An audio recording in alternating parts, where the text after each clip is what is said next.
খনিগর্ভে জল ঢুকে মর্মান্তিক পরিণতি, মৃত্যু হলো ঠিকা শ্রমিকের। অন্ডালে মর্মান্তিক দুর্ঘটনা, অল্পের জন্য প্রাণে রক্ষা পান তার সতীর্থরা।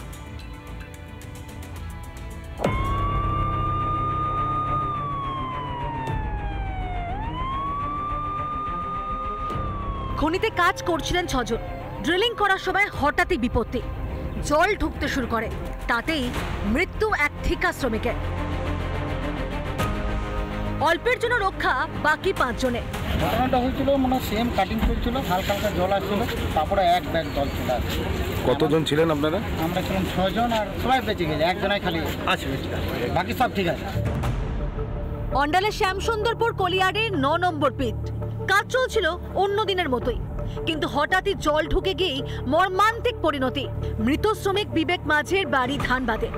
ঘণ্টা দুয়েক পর দেহ উদ্ধার করা হয় বেসরকারি সংস্থার ওই ঠিকা শ্রমিকের। খনি গহ্বরে জল ঢোকার জন্য আপাতত কাজ বন্ধ। मैंने मशीन से काट रहा था और काटने के बाद वो अचानक से पानी एक बैग पानी ढुक गया। पानी अच्छा, उसी में ये सब हुआ। একজন জ্ঞানওয়ালির শ্রমিক, কোল ইন্ডিয়ার না হলেও কিন্তু তিনি তো শ্রমিক, তিনি হচ্ছে যে প্রাণ হারান এবং তার ইয়েতে সরঞ্জাম চলছে, যাতে সেটা কীভাবে হলো না হলো সেটা খোঁজখবর নেওয়া চলছে। ম্যানেজমেন্টের গাফিলতির জন্য এই ঘটনা। আপনারা শ্রমিক পক্ষ থেকে আপনারা কি আমরা শ্রমিক পক্ষ থেকে এর আগে বহুবার বলেছি, এরকমই তো কোলিয়ারিগুলোকে এমডিও মোটে সেন্ট্রাল গভর্নমেন্ট দিয়ে দিচ্ছে, যার জন্য আজকে এই অবস্থা। সকলেই বলছেন এই যাত্রায় একজনের প্রাণ গেলেও আরো বড় কিছু হতেই পারত। বরাত জোরে একটা বড়সড় দুর্ঘটনা থেকে রক্ষা পেল এই শ্যামসুন্দরপুর কলিয়ারি। দুর্গাপুর থেকে রমেন মজুমদারের রিপোর্ট, রিপাবলিক বাংলা। 2 মাস পার, এখনো ছোট্ট তামান্নার সব খুনিদের গ্রেপ্তার করতে পারেনি পুলিশ। এবার এই অভিযোগ তুলে সিবিআই তদন্তের দাবি তামান্নার মায়ের। পুলিশের ওপরে কোনো রকম ভরসা নেই, সিবিআই তদন্তের দাবি তামান্নার মায়ের। 2 মাস পার, এখনো তামান্নার খুনিদের সবাইকে গ্রেপ্তার করতে পারেনি পুলিশ। রাজ্য পুলিশের ওপর আস্থা নেই, সিবিআই চেয়ে তামান্নার পরিবার সিবিআই তদন্ত চাইছে। সাবিনা ইয়াসমিন তামান্নার মা, তার দাবি সিবিআই তদন্ত করুক।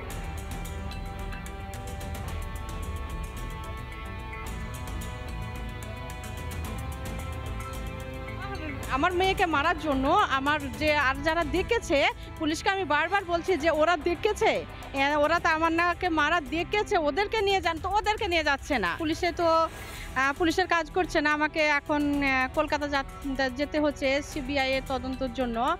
আমি সিবিআই করতে চলেছি, আমি সিবিআই করতে চলেছি, আমি কোর্টে যাচ্ছি, আমি হাইকোর্টে যাব, ওখানে আমি হাইকোর্টের মাধ্যমে আমি সিবিআই তদন্ত করার জন্য আমি বার হয়েছি।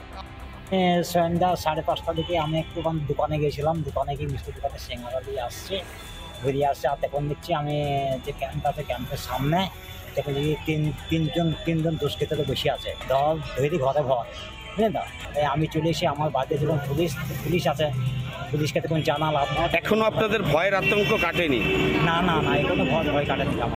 নানা ধরনের কন্টেন্ট দেখার জন্য লাইক করুন, শেয়ার করুন আমাদের ফেসবুক পেজ, সাবস্ক্রাইব করুন আমাদের ইউটিউব চ্যানেল। পাশাপাশি অন্যান্য ব্রেকিং নিউজের জন্য অবশ্যই চোখ রাখুন রিপাবলিক বাংলায়।